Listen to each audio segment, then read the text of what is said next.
اچھا وہ آپ نے جو تھامنے کی بات بتائی، چلے ہم اس میں ساتھ ہی کر لیں، عمیر بھائی بھی بیٹھے ہیں، سارے ہی بیٹھے ہیں.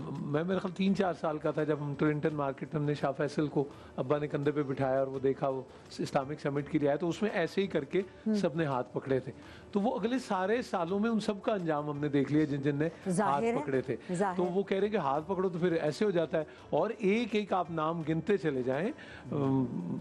مطلب وہ ایک عمیر بھائی میں یہ سوال تو ہوگا نا کہ پھر آپ کو اگر انجام سے کوئی ڈرایا جاتا ہے یا انجام کر کے ہی دکھا دیا جاتا ہے، وہ کہتے ہیں ٹھیک ہے اللہ تعالیٰ تو ہے، لیکن مطلب یہ نور بھائی یہ خاص طور پر جو عاصم بھائی نے بات کی ہے، پھر ڈاکٹر میمونہ نے جو بات کی، میں سورہ بنی اسرائیل کی 2 آیات سے میں اس کو واضح کرنا چاہتا ہوں. جی سورہ ہے بنی اسرائیل، آپ صلی اللہ علیہ وسلم مکہ مکرمہ میں ہیں، ہجرت فرما کر مدینہ طیبہ تشریف لے جانے والے ہیں، اور شب معراج میں مسجد حرام سے مسجد اقصیٰ تک کا سفر ہو رہا ہے. ٹھیک. اور ہجرت کے فوراً بعد جوز فوری طور پر ایڈریسیز بننے جا رہے ہیں. اب اللہ تعالیٰ کیا فرماتا ہے؟ فَإِذَا اللہ تعالیٰ فرماتا ہے وَقَضَيْنَا إِلَىٰ بَنِي إِسْرَائِيلَ فِي الْكِتَابِ، ہم نے بنی اسرائیل کے لیے اپنی کتاب میں اس بارے میں ان کو آگاہ کر دیا تھا، لَتُفْسِدُنَّ فِي الْأَرْضِ مَرَّتَيْنِ، کہ تم زمین میں ضرور بے ضرور 2 مرتبہ فساد پیدا کرو گے، وَلَتَعْلُنَّ عُلُوًّا كَبِيرًا، اور تم بہت زیادہ سرکشی کرو گے. تو اللہ تعالیٰ فرماتا ہے کہ فَإِذَا جَاءَ وَعْدُ أُولَاهُمَا، تو جب ان دونوں میں سے پہلا وعدہ آ گیا تو بَعَثْنَا عَلَيْكُمْ عِبَادًا لَنَا، تو ہم نے اپنے بندوں کو تم پر مسلط کیا، اپنے بندوں کو تمہاری طرف بھیجا. اب اس پر بعض مفسرین کہتے ہیں کہ مراد بخت نصر وغیرہ ہے، لیکن نہیں، اللہ تعالیٰ کے بندے تو اصحاب ایمان ہوتے ہیں. تو اس لیے امام شعراوی فرماتے ہیں کہ یہاں مراد حضور علیہ الصلوۃ والسلام کا غزوہ خیبر میں بنو قینقاع میں ان کے ساتھ اس وقت وہاں انگیج ہونا اور پھر فتح یاب ہونا ہے.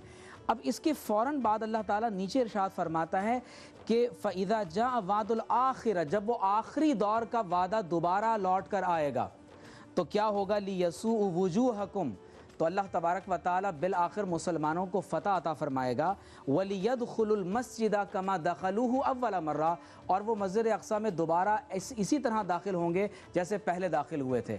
بڑی قابل توجہ بات ہے کہ اس کے لیے شرط کیا ہے کہ یہود اس وقت غلبے میں ہیں، زائنسٹ اس وقت غلبے میں ہیں. ہمارا یہ جو اس وقت مغلوب ہونا ہے یہ دوبارہ غلبے میں تبدیل کیسے ہوگا، پستی بالائی میں کس طرح تبدیل ہوگی؟ تو اس کے لیے عباد اللہ، ہمیں اللہ کا دوبارہ بندہ بننا پڑے گا.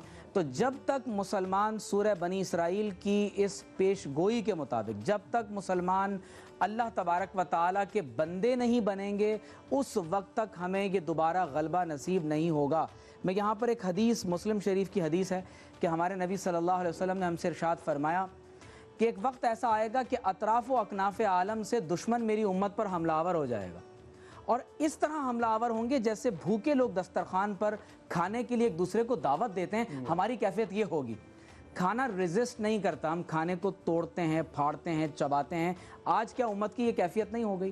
2.25 ارب مسلمان آپ کے پاس، یعنی ملینز کی تعداد میں ریگولر اور ارریگولر ٹروپس آپ کے پاس موجود ہیں، اس کے باوجود مسجد اقصیٰ جل رہی ہے اور آج اس کو ڈیمالش کرنے کی انٹرنیشنل میڈیا پر باتیں ہو رہی ہیں. تو میں یہ گزارش کروں گا کہ ہمارے نبی صلی اللہ علیہ وسلم نے فرمایا کہ وجہ کیا ہے، مرض کہاں لاحق ہوگا؟ فرمایا کہ تمہارا روب دشمن کے دلوں سے نکال دیا جائے گا اور دشمن کا روب تمہارے دلوں میں ڈال دیا جائے گا اور ہمارے دلوں میں وہن پیدا ہو جائے گا. پوچھا گیا وہن کیا ہے؟ تو فرمایا حب الدنیا و کراہیت الموت، دنیا کی محبت اور موت اور شہادت کی ناپسندیدگی. آج آپ دیکھ لیجئے پوری امت مسلمہ میں یہی 2 بڑے ایسے مسائل ہیں، ایک عام چھوٹے سے آدمی سے لے کر ایک بڑے حکمران تک. جب دنیا کی محبت انسان میں اس قدر گھر کر جائے کہ ہم اپنی قوم اور ملت کا سودا بھی کریں، ہم اپنے دین کا بھی سودا کریں، تو پھر نتائج وہی ہوتے ہیں جو ہمارے سامنے. ہمارے نبی صلی اللہ علیہ وسلم کی بشارت یہ ہے کہ لا تقوم الساعہ حتی تقاتل الیہود، ایک آخری مارکہ ضرور ہونے جا رہا ہے. ضرورت اس امر کی ہے کہ ہم اپنے آپ کو اس آخری مارکے کے لیے اخلاقی طور پر، روحانی طور پر، جسمانی طور پر، جنگی اعتبار سے، ہم ہر اعتبار سے خود کو تیار کریں. لیکن میں بار بار یہ صدا لگانا اپنا فرض سمجھتا ہوں کہ اس وقت جب پوری دنیا میں عالمی جنگوں کی تیاریاں ہو رہی ہیں تو بالخصوص پاکستان کے مسلمان، انہوں نے اپنے آپ کو کتنا قلبی طور پر اللہ اور اس کے رسول صلی اللہ علیہ وسلم سے اور تصور امت کے ساتھ جوڑا ہوا ہے. کہیں ایسا نہ ہو کہ اچانک ایسا وقت آ جائے ہماری تیاری نہ ہو.